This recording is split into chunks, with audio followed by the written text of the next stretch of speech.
Hey everybody, and welcome to Meals with Melissa, where I make healthier versions of things that you love to eat. Now, I know that we've all been a long time in quarantine, and we've got our quarantine snacks, and we're putting some weight on. Sorry, I'm just opening the dishwasher here so it's not noisy, and so you can see the steam. It's awesome.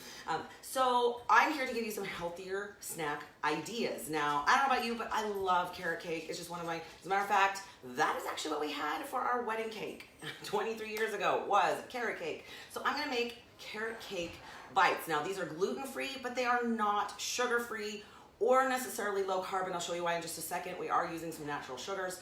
Now, I tend to stay away from things like maple syrup and honey, because although those are more natural options, they are still sugar and your body still treats them as such. Anytime that we want to add some natural sugars, we need to make sure we have some sort of fiber alongside it to slow down the absorption rate of the sugar. So this is super, super simple. Now, I've got my handy dandy food processor, my little one, because that's all I need. I am doing a half batch today because that's really all that really makes eight little energy bites.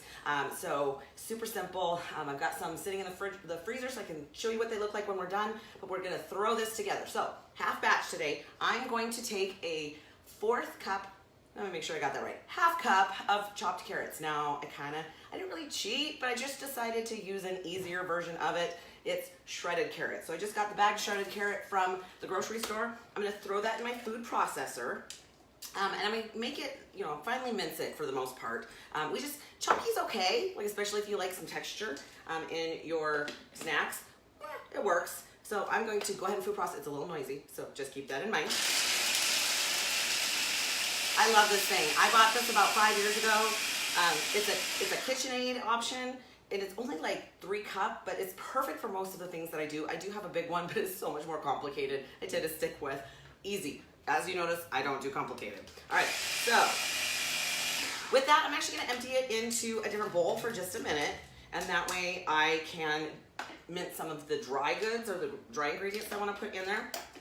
So I'm gonna throw this in a bowl. I do have my nice little rubber scraper. These tools are my friends. You can always tell what I like to use by what I do every time that I do these videos.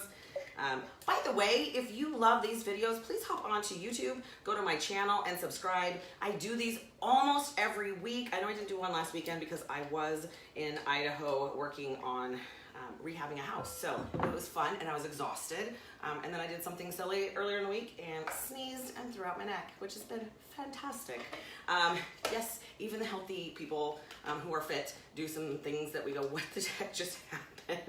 Okay, so I'm gonna set that aside. And I know it's hard to see through these bags here. I just kind of was putting out the ingredients so you can see what we're using for this. But I'm now going to add 1/4 cup of pecans. Again, remember this is a half batch.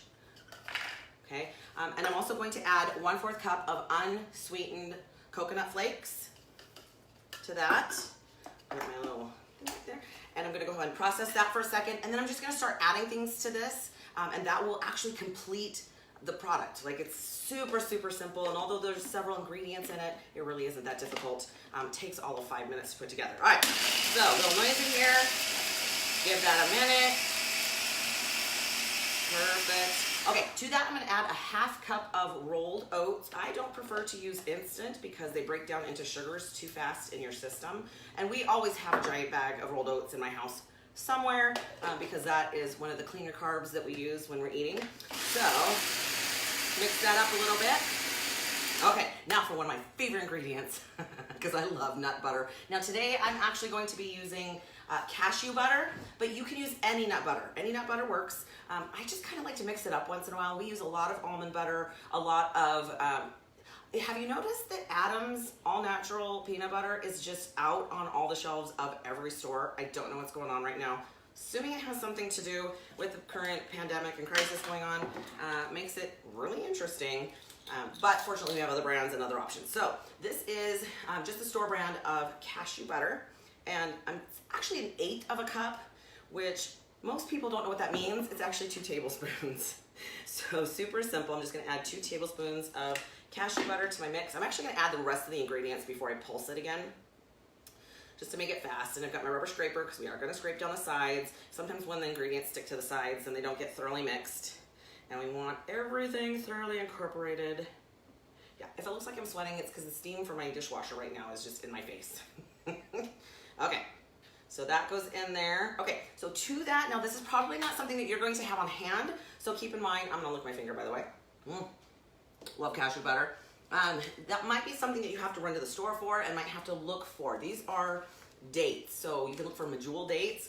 The nice thing about this is that they're kind of mushed together. They're not whole dates, they're actually for baking. So I want about 1/4 of a cup of this. So I'm actually gonna guesstimate. Now they're not overly sweet. So if you're not a huge fan of a lot of sugar flavor in your whatever you're making, these are actually really great. They give it a little bit of natural sweetness. Now personally, I'm going to add a little bit of liquid stevia because I am a sweet person. I do have a sweet tooth. See, I admit it. And so I am going to add just a little bit of liquid stevia to give it some extra sweetness. But that's absolutely up to you. Now, for sugar substitutes as they go, I personally prefer either stevia or monk fruit, primarily because they do not raise blood sugar. A lot of the options out there these days, such as Splenda, sucralose, same thing by the way, unfortunately has been proven to raise blood sugar. So if you're diabetic, you need to pay attention to that. I'm also very wary of sugar alcohols for a couple of reasons. Number one, they're toxic to dogs, and we do have dogs, but also because they can cause some gut distress. A little like erythritol, to me, we don't get along very well. It just makes my stomach bloaty and nasty, and I just don't care for that. So we tend to stick with liquid stevia quite a bit. You can also use stevia glyceride. It's a little thicker, and you don't really need much. It's not a one-to-one when it comes to sugar and sugar substitutes, so keep that in mind. All right, to that, I'm also going to add some cinnamon, some ground cinnamon. Super simple, because I'm kind of giving it that spicy carrot cake flavor. So, fortunately, I've got some great tools here that give me everything down to 1/8 teaspoon, which is awesome. But I'm going to take a fourth teaspoon, actually 3/4 teaspoon of cinnamon. So put that in. One. I should have just opened the lid, but you know, we're already there. 2. One more. And then I'm also going to add to that 1/4 teaspoon of ground nutmeg. Okay. Right here. Now when I do have to take off the lid, okay, and then I'm just gonna pulse that together. We're almost done, and I'll show you what they will look like when we are finished. All right, let me pulse that together. Now, I am going to utilize my rubber scraper. I just wanna make sure that all the ingredients don't stick to the sides, especially with the cashew butter, which it tends to do. So I'm gonna throw that on there. And so between the dates and the cashew butter, it'll make it thick and be able to make it stick together. Oh, it's actually mixing up pretty good this time. Okay, let me just make sure it's off the sides. You can also taste it before you roll it in balls to make sure that it's the right sweetness or the right amount of flavoring that you choose. Yeah, that's pretty good. I don't want it overly sweet, even though I have a sweet tooth. The older I get, the more I appreciate especially like the dark chocolate, the undertones of that. I don't want it to be overly sweet. Okay, I want to make sure that I add my carrots back in and get that nice and mixed, and then I'm going to roll them into balls. And again, I've got some made, so I'll show you what they're going to look like in just a second. All right, let me throw that in there. Okay. They're all nice and incorporated. We want to taste a little bit of that carrot. Now realize that it is not sugar-free. Again, it's not sugar-free because it does have carrots, the dates, and a little bit of oats, which the oats, that's more towards your carbohydrates, not necessarily sugars, but definitely there's some natural sweetness in both the dates and the carrots. So, although I did not have it ready, what I'm going to do is I'm going to dump it in the bowl, and then I'm going to take a minute, I'm going to roll them into 1 tablespoon size balls, and then I have some finely grated, unsweetened, shredded coconut. I'm gonna roll the balls in there for a little extra coconut. Now, if you don't like coconut, you do not have to add that. I do have some people that will message me afterwards and tell me, I don't like coconut, what else can I do? So you could always use, I don't know if I'd go with the chocolatey tones with the cocoa powder, but you don't have to include coconut. So if that's just not something that you like, just omit it all the way. It should have enough texture to hold together. Okay, so I'm gonna put this in a bowl. I'm gonna roll them in 1 tablespoon sizes, right here, and then I'm going to dip them in, roll them in the shredded coconut.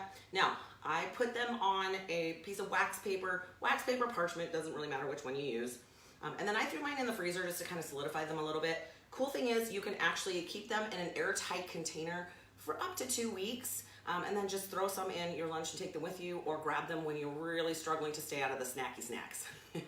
So hopefully this is something that worked great for you. If you love carrot cake, try them. You guys let me know if you like these recipes, because sometimes I just never know. I know my family likes them, but do you like them? And if you have a recipe that you would love to share, please let us know. I have a great one coming up that I got from a friend of mine who's also a trainer, and I just said, hey, can I borrow it? Because I will give you all the credit. I don't care where they come from. We just want to share them because we want to give you options on how to be a healthier you. So have an incredible day, you guys. That is Meals with Melissa. Have an awesome weekend. Bye now.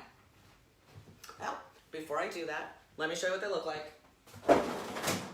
Almost forgot.